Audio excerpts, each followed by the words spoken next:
বাঁচাও বাঁচাও। গাছের ডাল, আমাকে একটা কম্বল দাও তো। আমি কোথায় যাব?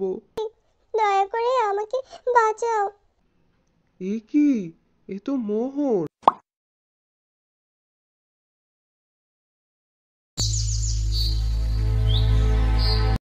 রসুলপুর গ্রামের কৃষক মতি মিয়ার দুই ছেলে মানিক এবং মোহন। মোহন মানিকের থেকে বয়সে অনেক ছোট, তাই মতি মিয়া এবং তার স্ত্রী মারা যাওয়ার আগে মানিককে সব সম্পদের দায়িত্ব দিয়ে গেছেন।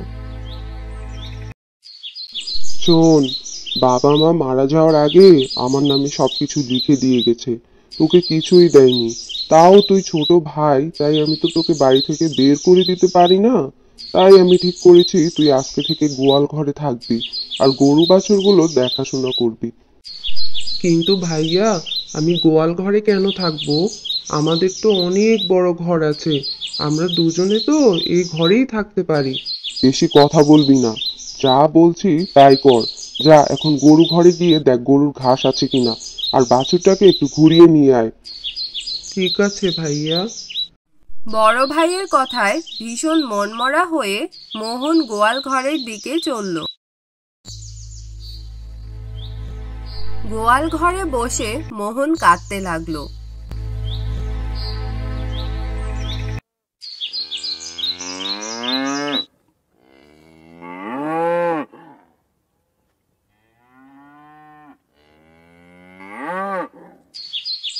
আরে সুড়সুড়ি লাগছে, এমন করছিস কেন?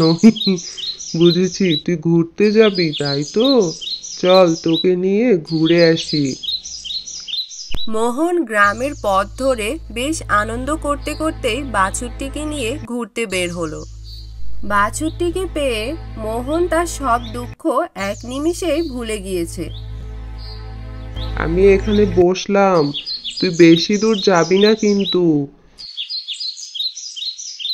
সারাদিনের ক্লান্তিতে ছোট্ট মোহন গাছের নিচে বসে ঘুমিয়ে পড়ে। আর যখন তার ঘুম ভাঙে সে দেখে, এ কি, আমি কি ঘুমিয়ে পড়েছিলাম নাকি? বাছুরটা কোথায় গেল? এখানে কোথাও তো দেখতে পাচ্ছি না। ওই দিকটা গিয়ে দেখি। ঘুম ভেঙে মোহন বাছুরটিকে দেখতে না পেয়ে ভীষণ দুশ্চিন্তায় পড়ে যায়। আর সে এদিক ওদিকে বাছুরটিকে খুঁজতে থাকে। অনেক খোঁজাখুঁজির পরে ক্লান্ত হয়ে মোহন বাছুরটিকে খুঁজে না পেয়ে বাড়ি ফিরে যায়। অনেক তো খুঁজলাম, খুঁজতে খুঁজতে সন্ধ্যা হয়ে গেল। আর কোথায় খুঁজবো? বাড়ি গিয়ে ভাইয়াকে বলতে হবে, বাছুরটাকে খুঁজে পাচ্ছি না। ভাইয়া, ভাইয়া। কি হয়েছে কি? সারাদিন কোথায় ছিলি? বাছুরটা কোথায় আর গরুর ঘাসই বা কোথায়? এভাবে চললে কিন্তু তোকে আমি বাড়ি থেকে বের করে দিব। আমি বাছুরটাকে ঘাস খাওয়াতে গিয়েছিলাম। ওকে ঘাস খাওয়াতে গিয়ে গাছের নিচে বসেই আমার চোখটা লেগে গেল। উঠে দেখি বাছুরটা নেই। ওকে অনেক খুঁজেছি, কোথাও পাচ্ছি না। কি, তুই বাছুর হারিয়ে ফেলেছিস? এক্ষুনি বের হ বাড়ি থেকে, আর যেন তোকে না দেখি। কি বলছো ভাইয়া? বাছুরটাকে আমি ইচ্ছে করে হারাইনি ভাইয়া। আমি কোথায় যাব? তুমি ছাড়া আমার কেউ নেই। তুই কোথায় যাবে আমি কি জানি, কিন্তু এখানে থাকতে পারবি না, এক্ষুনি দূর হ, না হলে কিন্তু। বাছুরটা যে ফিরে এসেছে, বোকাটা বুঝতে পারেনি। ভালোই হয়েছে, একটা উপায়ে আপদটাকে বিদায় করতে পেরেছি। যাক, এখন সবকিছু আমার। আমি এখন কোথায় যাব? আর হাঁটতে পারছি না। যাই গাছটার নিচে গিয়ে বসি। আজ রাতটা এই গাছের নিচেই কাটিয়ে দেই। কিন্তু ভীষণ ঠান্ডা লাগছে। এই যে বন্ধু, শুনছো? কে? কে ডাকে? এই যে আমি গাছ, ভয় পেও না। ওমা, তুমি তুমি কথা বলতে পারো? হ্যাঁ বন্ধু, তুমি আমার একটা উপকার করবে। জঙ্গলে তো কেউ আসে না, তাই কাউকে বলতে পারি না। আমার গোড়ার দিকে মূলের উপরে কয়টা পাথর রাখা আছে। পাথরগুলোর জন্য আমার মূল আটকে গেছে। আমার ভীষণ কষ্ট হচ্ছে। তুমি কি পাথরগুলো সরিয়ে দিবে? হ্যাঁ, এক্ষুনি দিচ্ছি। তোমাকে অনেক ধন্যবাদ বন্ধু। তোমার উপকার আমি কখনো ভুলবো না। আমি এখন প্রাণ খুলে শ্বাস নিতে পারবো। এই নাও, এই সোনালী ডালটা তোমার উপহার। এই ডালটা ঘোরালে তুমি যেমন কাপড় চাও তেমন কাপড়ই পাবে। তাই নাকি?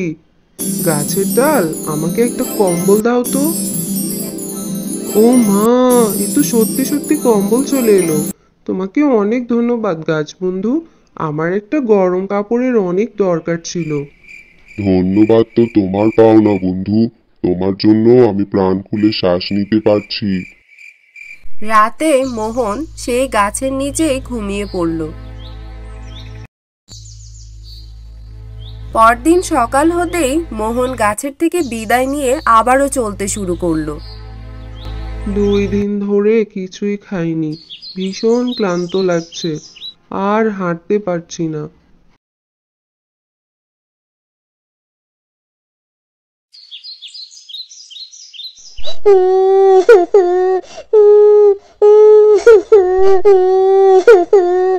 ও মা, কি সুন্দর মাছ! এমন সুন্দর মাছ আগে কখনো দেখিনি, কিন্তু দেখে মনে হচ্ছে মাছটা কাঁদছে। তুমি কাঁদছো নাকি? হ্যাঁ, কাচ্ছি। দয়া করে আমাকে বাঁচাও। একটা দুষ্ট জেলে আমাকে আটকে রেখে চলে গেছে। ও এখন জাদুকরকে আনতে গেছে। জাদুকর এলে আমাকে ওরা ধরে নিয়ে যাবে। আমি বাবা মায়ের কাছে যেতে চাই। তুমি দয়া করে আমাকে বাঁচাও। কি বলছো? জাদুকর তোমাকে ধরে নিয়ে যাবে? কিন্তু কেন? হ্যাঁ বন্ধু, আমাকে বাঁচাও। ওরা এক্ষুনি চলে আসবে। তুমি আমার জালটা সরিয়ে দাও, তারপর তুমিও পালাও, নাহলে ওরা তোমাকেও ধরে ফেলবে। ওরা খুব দুষ্ট। আমার বন্ধুকে ওরা ধরে নিয়ে গেছে। ঠিক আছে, ঠিক আছে, তুমি কেঁদো না, আমি এক্ষুনি জালটা সরিয়ে দিচ্ছি।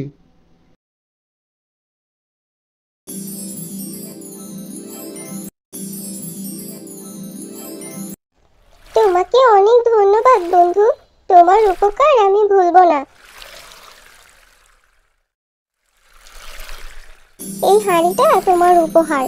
তুমি এই হাঁড়ি থেকে যখন ইচ্ছে তখনই খাবার খেতে পারবে। তুমি এখন যাও বন্ধু, দুষ্ট লোকগুলো চলে আসবে। তোমাকেও অনেক ধন্যবাদ বন্ধু। মাছের থেকে বিদায় নিয়ে মোহন মাছের দেওয়া উপহারটি নিয়ে আবারও চলতে শুরু করলো। দুষ্ট লোকগুলো চলে আসলে মোহনের বিপদ হতে পারে, তাই মাছটি মোহনকে দ্রুতই সেখান থেকে চলে যেতে বলল। মোহন ভীষণ ক্ষুধার্ত ছিল, তাই সে একটি গাছের নিচে বসে মাছের দেওয়া সেই পাতিলের থেকে খাবার চেয়ে নিল। নিমিষেই নানান রকমের খাবার এসে হাজির হলো। তারপরে সেই খাবার তৃপ্তি করে খেয়ে ভীষণ পানির পিপাসা লাগলো। সে পানি না পেয়ে চারিদিকে পানি খুঁজতে লাগলো। ওই তো একটা কুয়া। এ কি? এই কুয়ায় তো দেখি একটুও পানি নেই। কি বন্ধু, পানি খেতে চাও? তাহলে কষ্ট করে একটা পাথর কুয়ায় ছুঁড়ে মারো। আসলে আমার পানি আটকে গেছে। একটা পাথর ছুঁড়ে মারলে পানি আটকানো রাস্তাটা খুলে যাবে। এই যে কুয়া বন্ধু, পাথরটা ছুঁড়ে মারলাম। তোমাকে অনেক ধন্যবাদ বন্ধু, আমার উপকার করার জন্য। এইবার তোমার যত ইচ্ছা পানি নাও। এ কি? এ তো মোহর। এটা তোমার উপহার বন্ধু। তুমি চাইলে যত ইচ্ছা মোহর নিতে পারো। না বন্ধু, আর চাই না। এইখানে অনেক মোহর আছে। তোমাকে অনেক ধন্যবাদ কুয়া বন্ধু। মোহর পেয়ে মোহন ভীষণ খুশি। এবার সে কুয়ার থেকে বিদায় নিল। ভাইয়া, ভাইয়া, কোথায় গেলে? দেখো কি নিয়ে এসেছি। এ কি, তুই এত মোহর কোথায় পেলি? ভাইয়া, তুমি কি এখনো আমার উপরে রেগে আছো? দেখো আমি অনেক মোহর নিয়ে এসেছি। এগুলো আমরা দুজনেই ভাগ করে নিব। এগুলো দিয়েই আমাদের অভাব মিটে যাবে। আগে বল এগুলো কোথায় পেলি? মোহনের থেকে সব কথা শুনে মানিক আর দেরি করলো না। সে তখনই মোহর পাওয়ার লোভে বাড়ি থেকে বেরিয়ে গেল। যাওয়ার পথে গাছ মানিককে পিছু ডাকলো, কিন্তু মানিক গাছের দিকে ফিরেও তাকালো না। এই তো একটা কুয়া। কুয়াতে পানি নেই, কুয়ার ভিতরে নামলে অনেক মোহর পাওয়া যাবে। মোহনটা হলো বোকা। মানিক কুয়াতে নামতেই কুয়াটা পানি ভর্তি হয়ে গেল। কি পানি এলো কোথা থেকে? আমাকে বাঁচাও, বাঁচাও, বাঁচাও। মানিক তার অতি লোভের কারণে কুয়ায় ডুবে তার প্রাণটাই হারালো।